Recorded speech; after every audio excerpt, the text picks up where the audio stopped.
grande giorno è arrivato, il giorno in cui si può fare la storia, il giorno in cui la grande gloria dello sport italiano può diventare leggenda. L'ultima gara, quella più lunga, quella più affascinante, quella che esiste da sempre. Si scrive, si vive, si guarda la storia oggi su Sky. Il motomondiale ha una nuova casa. Ci sarà veramente da divertirsi. La stagione perfetta, perfetta, perfetta.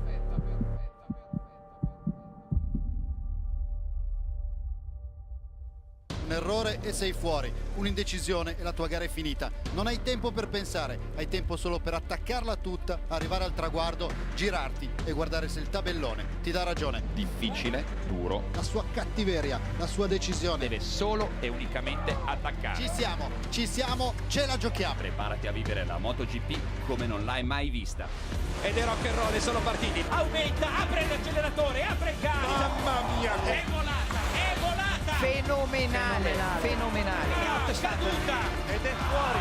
Sull'ultima curva, stadio che esplode. Jorge Lorenzo va a tagliare il traguardo. Se ne va verso l'oro. Valentino Rossi sul podio. È in cima al mondo, nessuno come lui! Campione olimpico. Che bello, che impresa, fantastico! E questa è la dimostrazione, cari ragazzi, che bisogna crederci fino in fondo, fino al traguardo.